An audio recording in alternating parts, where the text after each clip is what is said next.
Berbagai elemen bangsa tergerak berjuang dalam penanganan pandemi COVID-19 seperti yang dilakukan di Rumah Sakit Darurat Wisma Atlet di Jakarta.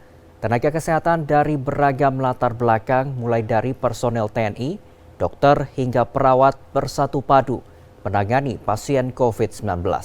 Simak cerita para tenaga kesehatan Rumah Sakit Darurat Wisma Atlet di Jakarta dalam berjuang dan berbakti menyembuhkan negeri dari pandemi. Berikut ini.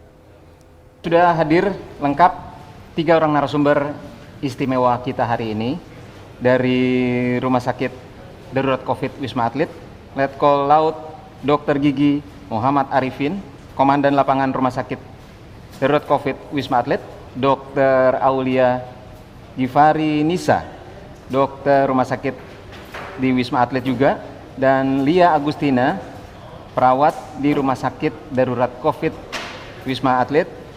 Hadir 3 orang narasumber yang tentu saja sangat istimewa, para dokter, komandan lapangan juga yang sudah mengabdikan diri sejak bahkan sebelum COVID ya, sudah mulai aktif untuk mengabdikan dirinya untuk pelayanan kesehatan di Rumah Sakit Wisma Atlet. Kita langsung sapa dan tanya ya, kita pengen tahu lebih jauh, ingin menggali lebih jauh bagaimana sih day to day gitu ya, hari ke hari perjuang yang penuh tantangan, penuh perjuangan gitu untuk menangani pasien-pasien COVID. Biar lebih jelas untuk Letkol Laut Dr. Arifin, ya, silakan. Ya. Sebelumnya memang saya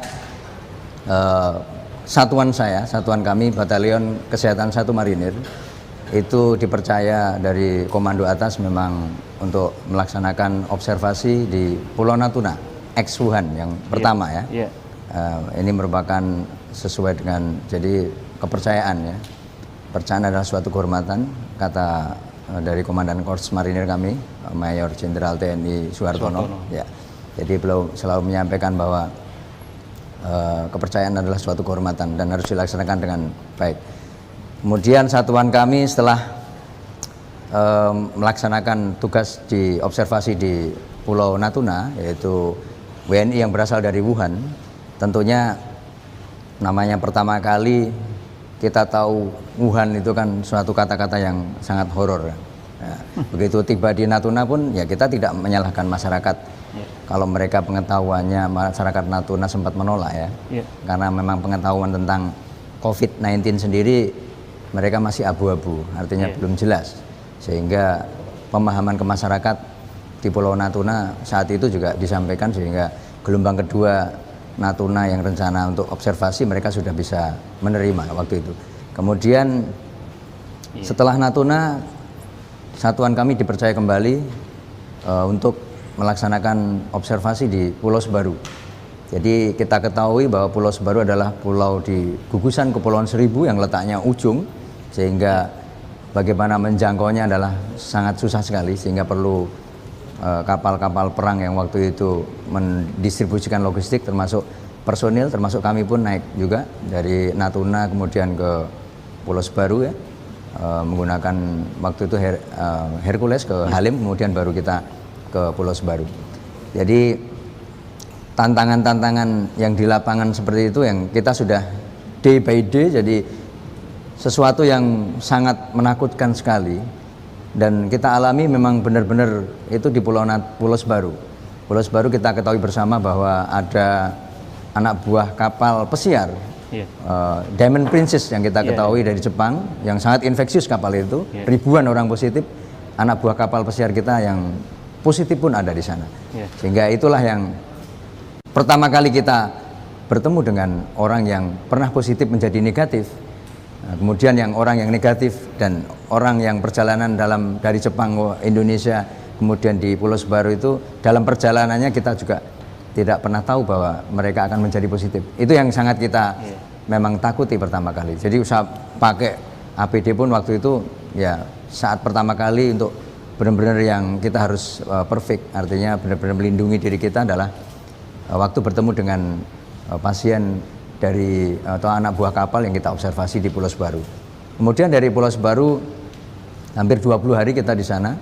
Jadi memang tingkat kesulitannya karena daerah memang jauh dari mana-mana, artinya memang logistik semua juga harus didorong dengan kapal KRI Angkatan Laut waktu itu kan. Ya, itu sehingga tingkat kesulitannya operasi di daerah di situ lebih susah untuk mendapatkan logistik, artinya logistik tambahan. Sukses dari Pulau Sebaru kita lanjutkan maraton, jadi habis dari Pulau Sebaru satuan kami masih dipercaya juga untuk menjadi bagian dari pengelolaan dari Rumah Sakit Darurat COVID-19 Kemayoran, Wisma Atlet. Ya, sampai saat ini ya kendala-kendala, tantangan tentunya sangat banyak sekali ya, mulai dari awal berdiri Rumah Sakit Darurat, karena kita kebetulan punya pengalaman lapangan untuk bagaimana menghandle pasien COVID-19 itu seperti apa secara psikologis, secara bagaimana kita membuat mereka, mensupport mereka sehingga tidak down mentalnya. Ya alhamdulillah karena kita sudah punya pengalaman di Pulau Sebaru, yang pasien yang tentunya orang yang confirm positif, pernah positif kemudian negatif, secara psikologis kan mereka akan memang drop. Ya kita pelajari memang di lapangan, learning by doing dari Pulau Sebaru, kemudian kita aplikasikan di Wisma Atlet. Alhamdulillah ya segala rintangan sampai detik ini masih kita bisa lalui dan alhamdulillah lancar. Baik dok, dok saya catat tadi dari Pulau Natuna ya memang sudah punya bekal gitu, terus lanjut ke Pulau Sebaru gitu ya, mengobservasi juga, lalu lanjut ke Rumah Sakit Wisma Atlet ya di Kemayoran. Sebetulnya tugas utama dari seorang komandan lapangan itu apa sih? Ya, jadi saya jabatan sehari-hari adalah sebagai Komandan Batalion Kesehatan 1 Marinir yang berada di Cilandak. Sehingga memang tugas-tugas operasi militer selain perang tentunya memang saat ini banyak sekali bencana alam seperti itu kita memang sudah terbiasa. Ya, mulai bencana tsunami Banten kita juga komandan Satgas di lapangan. Jadi seorang komandan Satgas di lapangan mempunyai tugas tentunya harus bisa melaksanakan apapun secara keseluruhan dari tugas pokok tersebut. Antara lain seumpama kita memang observasi di Pulau Sebaru waktu itu saya yang tertua di lapangan, artinya saya harus bisa menghandle situasi apapun yang terjadi di Pulau Sebaru tersebut yang berkaitan dengan observasi anak buah kapal tentunya. Saya harus bisa mensinergikan karena di situ adalah gabungan dari sipil juga dari Kemenkes ada dokter ahli paru ada, kemudian kita siapkan juga mini ICU, kemudian ada dokter anestesi juga, ada dokter penyakit dalam juga ada, kesehatan lingkungan ada. Ya, jadi dari Nubika juga aja untuk tim dekontaminasi tersebut yang kebetulan sudah bersama kita dari mulai Natuna, sehingga kita sudah tercipta sinergitas dalam penanganan di lapangan. Termasuk tugas saya bagaimana bisa mensinergitas di lapangan, mensinergikan antara dokter spesialis DPJP dalam hal ini dokter penanggung jawab spesialis paru, penyakit dalam, karena dalam perjalanan waktu kita tidak pernah tahu bahwa orang yang pernah positif kemudian negatif tersebut dia akan drop dan akhirnya akan berakibat fatal, sehingga kita perlu antisipasi. Jadi dari tim kita adalah tim yang solid di lapangan. Saya harus bisa mensinergikan keseluruhan dari dokter spesialis, dari kesehatan lapangan, kemudian dari unsur-unsur yang ada di pengamanan termasuk juga. Jadi saya selaku penanggung jawab di lapangan harus bisa mengendalikan keseluruhan. Ya kurang lebih 7 bulan atau 8 bulan bertugas di Rumah Sakit Wisma Atlet itu pastinya tidak mudah ya, Dokter Arifin ya.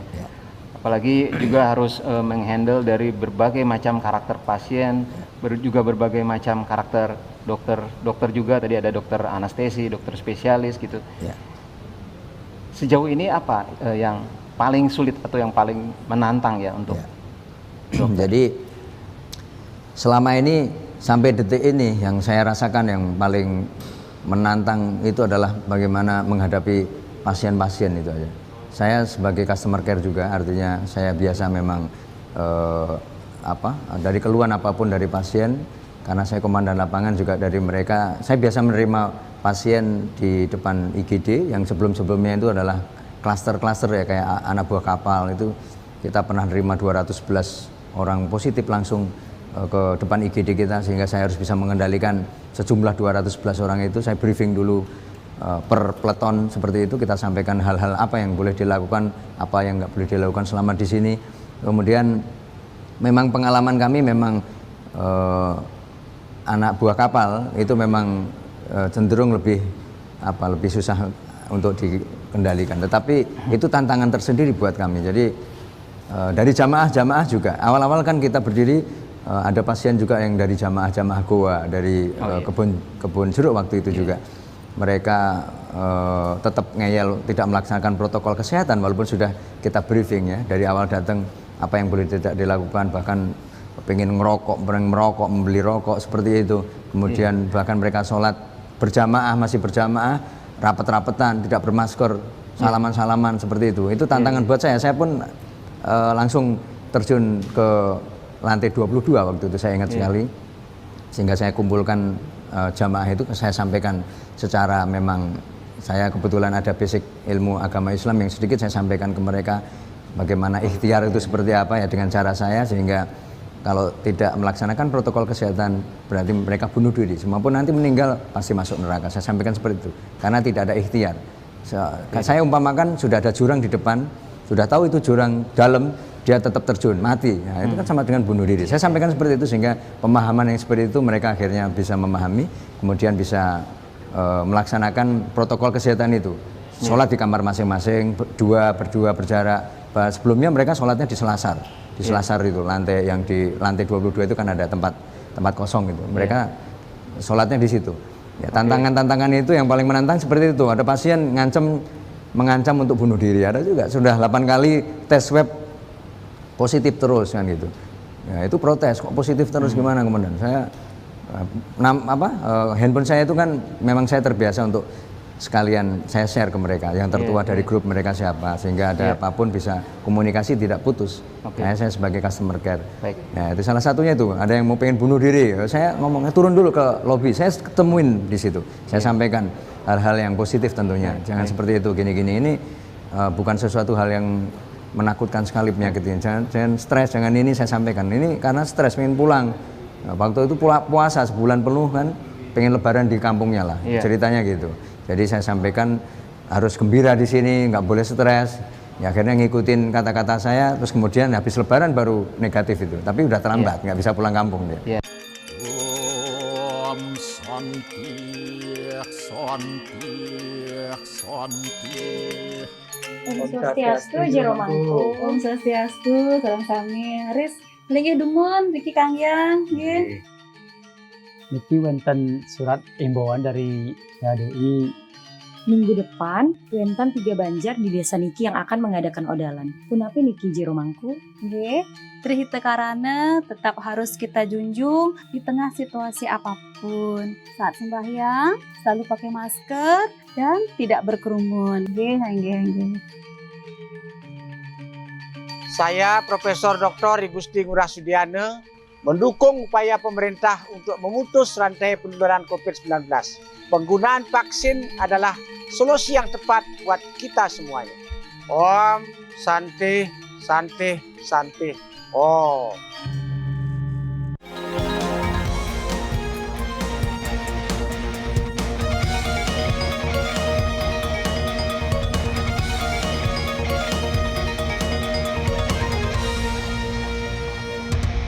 Tapi saya juga pengen mencari tahu cerita dari Dr. Aulia Givari Nisa. Betul ya? Iya benar. Biasa dipanggil Mbak Fari ini. Iya. Mbak, mungkin bisa sharing juga ya, kenapa Dr. Aulia ini, Mbak Fari ini bisa terlibat di rumah sakit darurat COVID Wisma Atlet Kemayoran ini? Itu kan ada resiko tertular, ada ketakutan, ada kekhawatiran gitu. Kenapa tiba-tiba ingin terlibat di situ dan itu mulai kapan? Baik, sebelumnya selamat sore semua, terima kasih. Jadi awalnya itu saya masuk ke Wisma Atlet, sebelum masuk ke Wisma Atlet saya kerja di salah satu rumah sakit di daerah Sulawesi Selatan. Nah, habis itu pas ada info-info yang beredar kalau misalnya Wisma Atlet buka relawan dokter, nah di situ kayak mulai tergerak gitu, kayak pengen tahu nih, soalnya pengen tahu gimana sih kerja di dalam suasana pandemi kayak gini. Soalnya kan kalau misalnya di rumah sakit biasa itu APD-nya mungkin ada yang kurang, atau kita balik ke rumahnya sama keluarga, masih ketemu keluarga. Nah, jadi sempat kepikiran untuk kayaknya lebih menarik kalau misalnya fokus ke khusus COVID sendiri. Oke. Nah, akhirnya pas di bulan Agustus, dari April tuh udah pengen tuh, cuman minta izin ke orang tua nggak boleh. Nah, pas minta izin ke orang tua nggak boleh, akhirnya lanjut lagi kerja. Abis itu pas di bulan Agustus September udah dapat izin, akhirnya mulai gabunglah ke Wisma Atlet. Apa sih yang dilakukan atau yang di treatment untuk pasien-pasien itu seperti apa? Apakah ada kendala-kendala karena ini masih di awal gitu ya? Nah, awalnya itu pas masuk Wisma Atlet pasti parno dong yang pertama. Pas masuk tuh kayak ya ampun ini tempatnya COVID gitu. Cuman lama-kelamaan kayak ya udahlah, maksudnya ikhlas aja gitu. Maksudnya sekali seumur hidup, pengalaman juga kan. Jadi akhirnya ya udah coba. Terus pas masuk semua tuh di tes medical check up semua. Abis itu pas masuk mulailah ternyata nggak full time juga. Jadi ada 5 shift dibagi gitu. Kerjanya kita tuh 8 sampai 9 jam menggunakan hazmat. Nah, jadi memang sebenarnya menggunakan hazmat tuh capek, melelahkan, iya banget. Soalnya energi kita terkuras. Satu, panas iya. Kedua, gimana caranya supaya ngatur nafas supaya nggak ngep kan. Soalnya kita double terus ketutup semua. Akhirnya disitulah itu yang beratnya. Gimana kita melayani pasien, gimana kita fisik mental kita harus kuat juga. Tapi semuanya tetap harus ke total untuk pasien kan. Nah, jadi pas mulai shift itu mulailah kita. Jadi awalnya tuh aku di perawatan biasa, itu selantai itu megang bisa 50 sampai 60 pasien. 50 sampai 60 satu pasien. dokter. Itu pas lagi naik-naiknya di bulan September. Agustus September itu satu orang 50 pasien. Jadi kayak melayani semua pasien. Terus lama-lama habis itu bulan Oktober aku pindah ke HCU ICU yang lebih high critical unit kan. Nah, itu satu orang bisa megang 8 sampai 9 pasien. Nah, itu sebenarnya jumlahnya lebih sedikit, cuman tanggung jawabnya lebih berat. Soalnya kita di situ sebagai kita membackup semua dokter-dokter konsulen seperti dokter jantung, dokter anestesi, dokter penyakit dalam dan sebagainya. Jadi kita semua yang standby yang pegang semua pasien-pasien high critical. Nah, jadi kita konsulnya ke dokter-dokter DPJP tersebut itu via handphone atau enggak nanti bisa kalau misalnya ditelepon bisa tiap hari datang kok konsulennya. Cuman ya tanggung jawabnya lebih besar kalau di ICU, soalnya pasien-pasiennya lebih bukan beda sama yang di ruangan. Kalau di ruangan kan mungkin ada simptomatiknya kayak cuman batuk, demam. Nah, kalau misalnya di ICU tuh lebih berat soalnya kayak pasien sesaknya berat, terus biasa ada komorbidnya kayak ada obes, DM, hipertensi. Nah, itu yang memberatkan pasien-pasien COVID. Saya tertarik juga dengan 50 pasien ya, memanage 50 pasien satu dokter. Dokter. Itu kira-kira apa mengelola waktunya, mengelola fisiknya gitu. Itu kayak gimana ya, Dok ya? Nah, itu juga sebenarnya tantangan sendiri buat kita tim medis para dokter kan. Soalnya antara mental sama fisik kita harus kuatin diri sendiri, tapi kita juga mau kuatin ke pasien gitu. Jadi makanya kalau misalnya abis shift, abis jaga, kita benar-benar harus manfaatin waktu untuk istirahat total gitu. Jadi pas setelah jaga, benar-benar istirahat, jadi pas mulai jaga, mau nggak mau pasti harus fit kan. Nah, cuman kadang kendalanya tuh emang pas pakai APD itu beda gitu feelingnya.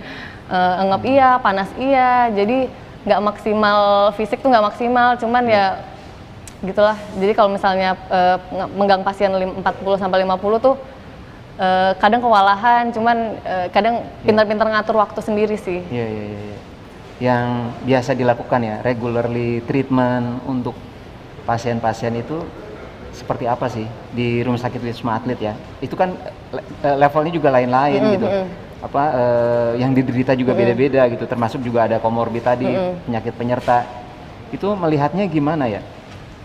Jadi pas awal pasien masuk ke Wisma Atlet itu nanti di bagian depan ada yang petugas juga yang buat ngebagiin di mana nih tower mana pasien ini, apakah pertama ada komorbid atau enggak, kedua ada itunya atau enggak, ada gejala atau enggak. Kalau misalnya nggak ada gejala itu ditaruh di ada 2 tower kemarin, cuman sekarang dijadikan 1 tower di tower 5. Nah itu pasien asimptomatik tanpa gejala. Jadi benar-benar pasien yang pure untuk isolasi mandiri. Nah kemudian kalau misalnya yang untuk yang tanpa yang ada gejala, seperti DM, hipertensi, pokoknya atau nggak obes itu di tower 6 sama 7. Nah nanti kalau misalnya gejalanya nggak terlalu berat di tower 7, nanti kalau misalnya yang agak berat di tower 6. Jadi kurang lebih ada 3 jenis atau 3 level ada 3 jenis. Terus kalau misalnya di pas yang ada komorbid juga itu dinilai lagi perlu apa enggak di lantainya juga beda-beda. Apakah ada yang penanganan khusus, ada yang biasa.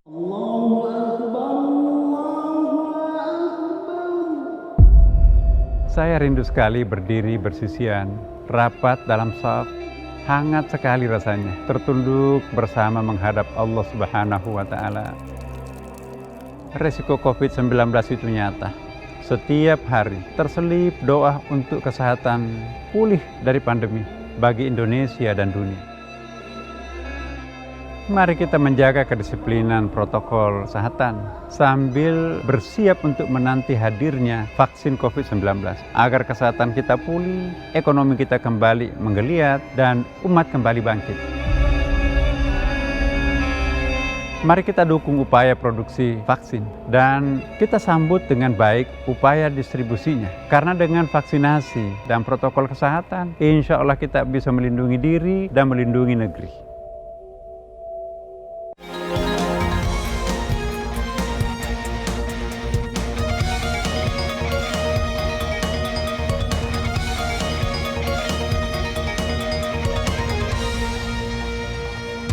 Mbak Lia Agustina mungkin juga bisa berbagi kisahnya ketika sedang bertugas di Rumah Sakit Darurat COVID Wisma Atlet itu, Mbak Lia. Kayak gimana sih Mbak? Kenapa Mbak Lia juga tertarik atau terpanggil mungkin ya untuk mengabdi di Rumah Sakit Kemayoran gitu yang tingkat level kekhawatirannya, ketakutannya atau kecemasannya atau penularannya sangat tinggi gitu, tapi kenapa berani untuk masuk ke wilayah itu? Ya mungkin nggak jauh dari Dokter Aulia ya. Saat itu kan pas saya datang bulan April sampai sekarang ya kurang lebih sudah 1 semester saya di Wisma Atlet. 6 bulan ya? Sudah 6 bulan, kurang lebih sudah 6 bulan. Nggak tahu kenapa saya juga merasa kok saya pengen terjun langsung gitu ke Wisma Atlet. Sebelumnya Mbak Lia itu tugasnya di mana Mbak? Saya di lantai perawatan biasa. Iya, saya di lantai perawatan, saya di tower 6 dinasnya. Oh, memang sudah di Kemayoran ya? Sudah. Sudah. Terus Mbak, lanjut. Kalau sebelumnya saya dari Lampung, saya kerja di puskesmas. Ya, kalau sekarang saya di tower 6 di lantai perawatan biasa. Nah, jadi saya merasa terpanggil aja, saya pengen gimana sih sebenarnya terjun ke sana, apa benar semenakutkan yang diberita. Memang keluarga juga melarang, apalagi saya punya anak, punya anak kecil 2, suami saya anggota Polri. Jadi emang awalnya juga nggak dapat izin, tapi lama-lama karena tekad saya keras, saya memaksa pengen berangkat. Akhirnya keluarga mengizinkan. Ternyata setelah di Wisma Atlet ya tidak semenakutkan yang diberita. Ya. Seperti apa kira-kira kondisi yang ditemui di Rumah Sakit Wisma Atlet ini? Gimana ya? Kalau di pasiennya itu mungkin ya memang ada pasiennya yang stres, yang merasa itu butuh perhatian lebih. Bisa kita ajak ngobrol kayak gitu, kita ajak ngobrol di WA boleh, ketemu langsung pun boleh. Nah untuk di sana tugas perawatnya itu sendiri ini untuk tensi, terus bagi obat kayak gitu. Kalau untuk di Wismanya dengan teman-teman ya senangnya bisa ketemu teman-teman dari Sabang sampai Merauke. Jadi Mbak Lia ini kan udah 6 bulan bertugas ya berarti di Wisma Atlet Kemayoran ya, di Rumah Sakit Darurat COVID. Sementara keluarga masih tetap di Lampung, Mbak? Keluarga di Lampung semua. Jadi gimana ini komunikasinya atau apakah ada waktu jeda untuk sempat pulang atau keluarga yang mengunjungi gimana, Mbak? Oh, nggak ada. Jadi 1 semester ini belum ketemu sama anak, sama suami, sama keluarga. Gitu. Jadi kita cuma via WhatsApp, video call itu aja. Gitu. Anaknya umur berapa, Mbak? Anaknya umur 8 tahun sama 3 tahun. Setiap hari video call? Setiap hari video call. Tapi sejauh ini kondisi sehat kan, Mbak? Maksudnya pasti harapan dari keluarga juga kan setiap kali berkomunikasi ingin memastikan kondisi Mbak Lia juga. Iya, alhamdulillah sehat gitu ya. Selama di Wisma Atlet sehat, makanan terjamin, maksudnya hatinya juga gembira karena kan kita banyak ketemu teman-teman baru gitu. Atau sedangkan keluarga juga harapannya ya pandemi cepat berakhir, cepat ketemu keluarga lagi. Iya, iya. Kalau jumlah dokter atau perawat di Rumah Sakit Wisma Atlet Kemayoran itu berapa ya jumlahnya, Ya. Dok, yang bertugas ya? Jadi yang bertugas ini kan kita kan ada perawat, ada dokter, ada tenaga non medis juga Iya, ada. iya, iya.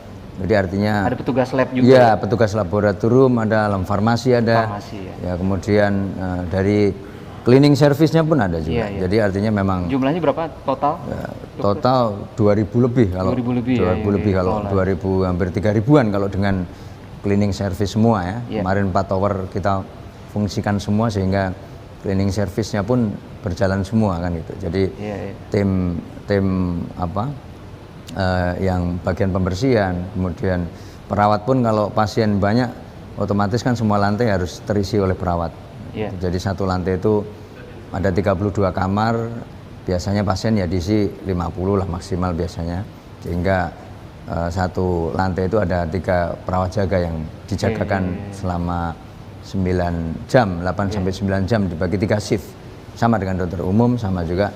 Kecuali dokter penanggung jawab atau DPJP itu memang ada visite jadwal sehari-hari, mereka berkunjung untuk sudah terjadwal juga pasien mana yang harus dikunjungi, kemudian pasien mana yang harus diatensi.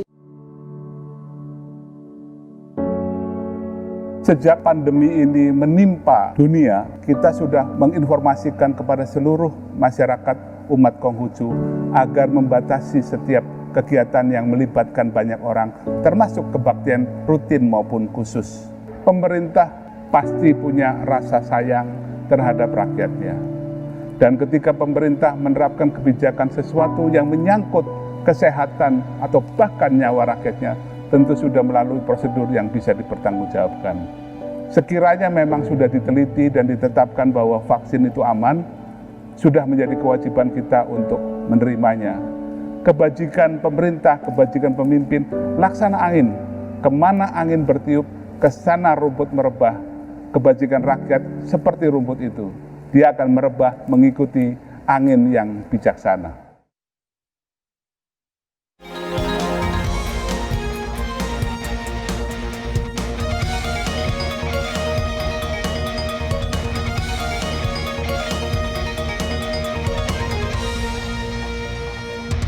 Kembali lagi dengan dialog produktif para pahlawan kesehatan dari Rumah Sakit Darurat COVID Wisma Atlet Kemayoran.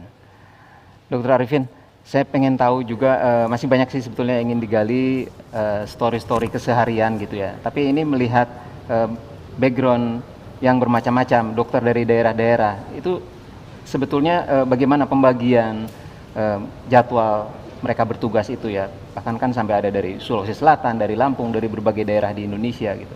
Itu memang ada sirkulasi yang misalnya seorang dokter harus bertugas sekian bulan gitu. Terus kemudian dibolehkan pulang atau seperti apa sih pengaturannya, Dokter Arifin?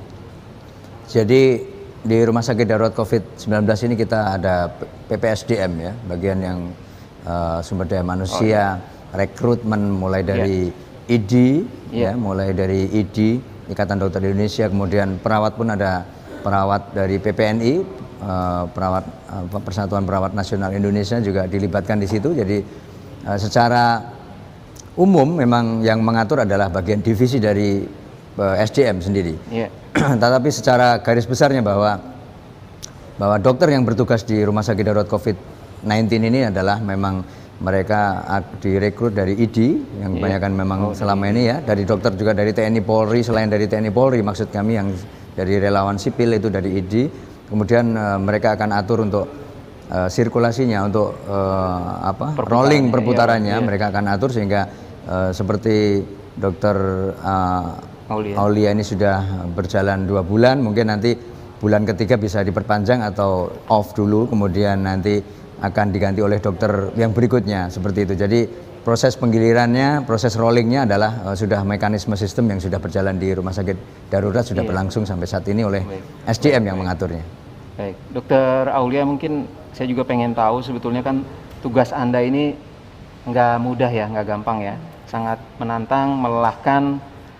Terus juga Anda sebetulnya bagaimana mengantisipasi resiko untuk tidak tertular atau tidak terpapar itu ya.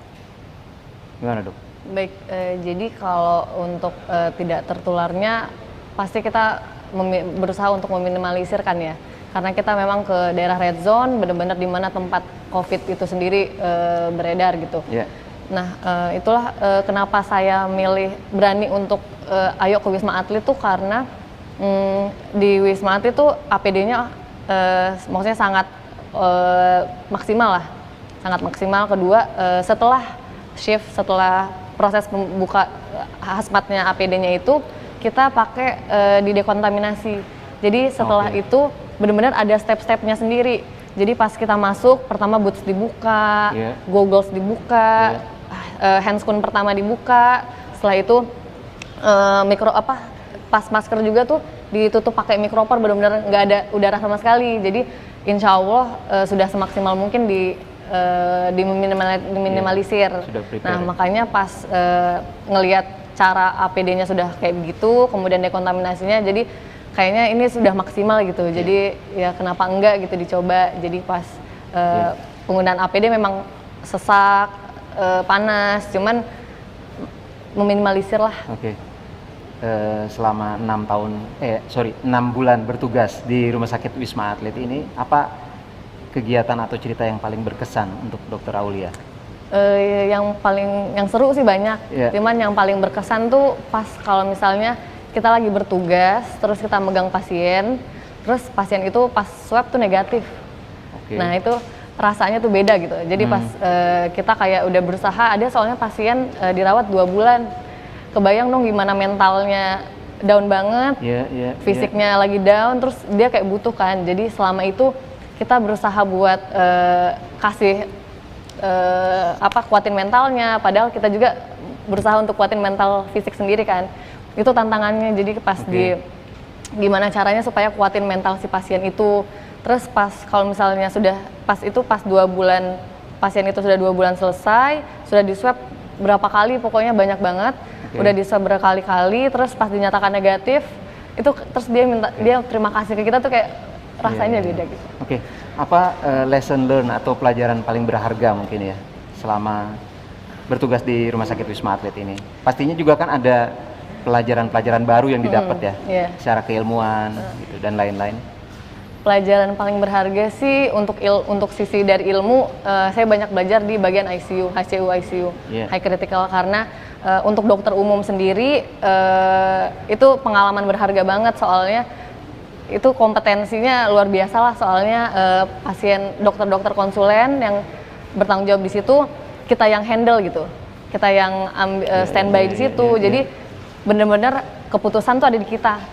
Jadi pas pasien, kalau misalnya ada pasien gawat atau enggak menurun, kita benar-benar mau kasih ini, kasih itu. Nah itu untuk dari sisi ilmunya di situ serunya, di situ sangat bermaknanya.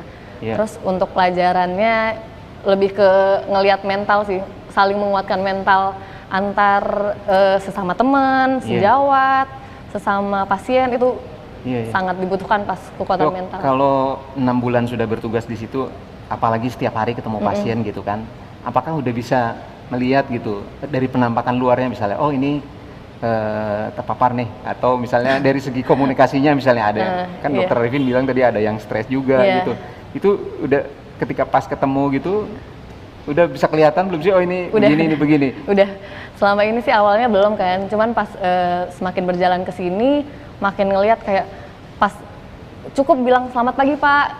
Respon pasien itu tuh kelihatan banget. Jadi pas pagi Dok, ada yang responnya ini berarti kalau misalnya ada agak down, berarti kita benar-benar ini pasien atensi, kita perlu terapi fisik, terapi mental, terapi lebih dalam lagi. Tapi kalau misalnya ada juga beberapa pasien kita selamat pagiin, dia semangat paginya semangat banget. Nah, jadi ada banyak macam-macam pasien gitu. Kalau Mbak Lia gimana? Apakah punya cerita yang sama ketika menghadapi pasien-pasien ini, apalagi tugasnya juga udah sama ya, udah berbulan-bulan juga gitu. Itu gimana sih? Apalagi seorang perawat kan lebih sering ya ketemu ya dengan pasien itu. Ya kalau perawat memang lebih sering interaksinya dengan pasien. Kalau cerita-ceritanya ya banyak. Terutama senangnya memang ya kalau pas saat pasien itu negatif, apalagi setelah dia pulang dia masih ingat sama kita. Itu kadang nurse minta nomornya gitu, kadang ya sekedar tanya apa kabar kayak gitu, rasanya seneng gitu dikenang sama pasien kayak gitu aja. Terus untuk menangani pasien yang stres, biasanya yang stres, yang depresi itu ada tantangan tersendiri ya. Jadi ada yang pernah mengancam mau bunuh diri, itu juga ada. Kita ajak terus ngobrol, kita ajak. Jadi kalau dia ada menunjukkan perkembangan perbaikan itu kita senang sekali rasanya. Ketika melihat di luar sana masih banyak yang disiplinnya kendor gitu, yang nggak peduli, yang nggak comply gitu ya dengan protokol kesehatan. Ini bagaimana dari Dokter Arifin dulu mungkin, nanti ke Dokter Aulia dan kembali ya. Sekaligus untuk campaign kita juga nih. COVID-19 membatasi kita untuk bertatap muka. Sementara persekutuan ragawi itu sangat fundamental. Ibadah dalam bentuk persekutuan ragawi memiliki makna dan pengaruh yang sangat mendalam. Relasi antar manusia berubah karena semua perjumpaan secara online. Dalam ranah pendidikan, transfer ilmu bisa berjalan, tetapi transfer nilai ini sesuatu yang menantang. Namun situasi ini jangan membuat kita terpuruk, jangan menyerah, jangan terserah, harus berserah. Tuhan Yesus berkata, kasihilah sesamamu manusia seperti dirimu sendiri. Mengasihi sesama bisa kita wujudkan dengan 3M. Mari kita sambut upaya kebaikan dalam memutus rantai penularan pandemi dengan vaksin. Karena dengan vaksinasi dan protokol kesehatan, kita melindungi diri dan melindungi negeri.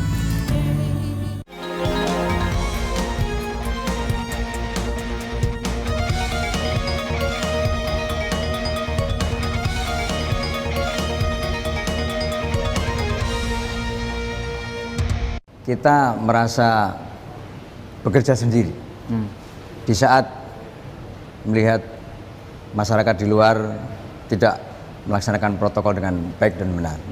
Artinya mereka mengabaikan dengan segala alasannya gitu. Itu adalah sesuatu hal yang sebenarnya bisa dianggap kurang mendukung, artinya dalam penanganan COVID-19 sendiri. Jadi sebenarnya saya sampaikan bahwa penentu dari kasus ini, kasus COVID confirm positif naik turunnya itu adalah masyarakat yang di luar sana. Tidak ada hubungannya kaitannya dengan kami. Artinya kalau kita kan hanya menerima produk apa yang dihasilkan di luar sana. Jadi sekali lagi masyarakat di luar sana mereka adalah garda terdepan menurut kami, karena mereka yang menentukan bisa positif atau negatif, confirm positif atau dia tidak tertular adalah mereka sendiri. Contohnya mereka seumpama melaksanakan protokol dengan benar, protokol kesehatan dengan benar, atau bahkan di rumah saja, tidak perlu tidak ada suatu hal yang urgent dia nggak keluar, seumpama keluar pun dia melaksanakan protokol kesehatan dengan benar. Saya yakin kalau itu dilaksanakan oleh masyarakat luas di Indonesia, saya yakin angka confirm positif itu ya tidak akan bertambah, tidak akan naik terus. Jadi saya anggap bahwa garda terdepan adalah masyarakat yang di luar sana. Kami adalah garda terakhir, karena kami adalah penerima dari imbas, dari efek apa yang diperbuat masyarakat di luar sana. Sehingga saya dalam hal ini secara pribadi maupun dari Rumah Sakit Darurat COVID-19 dari Wisma Atlet mengajak, dan saya tidak pernah bosan untuk mengajak bahwa masyarakat adalah garda terdepan dan harus bisa melaksanakan protokol kesehatan itu dengan baik dan benar. Nah, itulah senjata yang untuk saat ini, senjata yang paling ampuh. Bahkan sudah dikatakan oleh Bapak Presiden Jokowi bahwa hanya protokol kesehatan untuk saat ini sebelum vaksin itu disuntikkan, itu adalah senjata yang paling ampuh untuk menanggulangi, untuk mengurangi penyebaran dari COVID-19 itu sendiri. Jadi sekali lagi kami berpesan masyarakat ya patuhi protokol kesehatan dengan baik dan benar, sampai nanti vaksin benar-benar disuntikkan dan sudah bekerja di tubuhnya dan akan kebal, nah itu baru mungkin bisa akan ada langkah-langkah berikutnya dari pemerintah. Saya pengen tahu juga tanggapannya Dr. Aulia ketika melihat masyarakat mulai lalai, mulai kendor gitu. Sementara Anda yang di dalam masih survive, masih berjuang gitu, masih fight dengan melayani pasien-pasien COVID ini. Apa yang ini Anda sampaikan? Untuk yang ingin saya sampaikan, kan sebenarnya untuk protokol kesehatan ini semuanya pasti semua masyarakat udah pada tahu gimana caranya menjaga jarak, hand sanitizer, cuci tangan, pasti semuanya udah pada tahu karena udah berbulan-bulan kan berjalan. Nah, kapan kalau misalnya dibilang capek, mau sampai kapan sih kita jaga protokol kesehatan, itu dari kita sendiri. Jadi kalau misalnya kita udah disiplin untuk saling menjaga sesama keluarga lah, minimal yang orang-orang terdekat di rumah, insya Allah pasti dia juga pasti bisa gitu menjaganya. Jadi diharapkan kalau misalnya mau angkanya, kita sama-sama saling menjaga lah, saling mengingatkan. Kalau misalnya ada sambil jalan, lagi di jalan, terus ada yang lalai gitu, protokol kesehatan, saling mengingatkan aja, itu sangat paling penting sih. Soalnya sekali teguran tuh pasti bakal keingat, pasti bakal itu, jadi hal kecil tuh saling mengingatkan. Baik dok. Mbak Lia gimana Mbak? Kalau melihat di luar sana masih banyak yang lalai, yang kendor, udah mulai turun gitu disiplinnya. Sementara Mbak masih fight, masih berjuang di dalam. Itu gimana Mbak ngelihat itu? Ya rasanya sebenarnya sedih ya kalau lihat di luar masyarakat masih mengabaikan protokol kesehatan. Sementara kita ini di dalam rumah sakit Kemayoran ini aja sendiri kita tuh berjuang yang benar-benar 8 jam kurang lebih dinas itu tanpa makan, tanpa minum. Dan rasain panas pakai hazmat, apalagi kalau pas AC ruangan nurse station itu trouble. Jadi ya dimohonlah kepada masyarakat itu untuk tetap mematuhi protokol kesehatan. Biar pandemi ini cepat berakhir, cepat bisa hidup normal lagi. Mbak Lia nyambung ke pertanyaan, bagaimana Anda dan rekan-rekan tetap menjaga semangat dan tetap sadar ya Mbak ya? Dengan tekanan pekerjaan yang berat ini pastinya Mbak.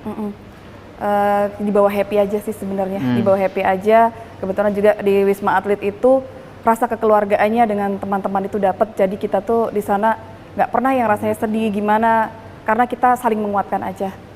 Dokter Aulia, bagaimana Anda mengelola stres tiap hari ngelihat pasien bahkan sampai ribuan? Yang benar sama kata Kalia tadi, saling mengingatkan. Karena kalau kita sendiri di Wisma Atlet itu pasti stres kan, kerja terus 8 jam, 9 jam nggak makan, itu capek banget. Cuman karena kita sama-sama satu visi, satu misi untuk menurunkan angka, jadi beda rasanya. Jadi benar-benar happy iya, kalau misalnya bosen bisa ada kegiatan-kegiatan kayak gitu. Tapi tetap menjaga protokol. Jadi benar-benar karena nggak sendirinya itu yang bisa jadinya nggak stres, dibawa fun seperti itu. Oke, Dokter Arifin, saya juga pengen tahu gimana caranya mengelola stamina dan mental gitu ya, biar tetap waras, tetap sadar gitu, terutama untuk anggota-anggotanya yang berdinas di Rumah Sakit Wisma Atlet ini, Dokter Arifin.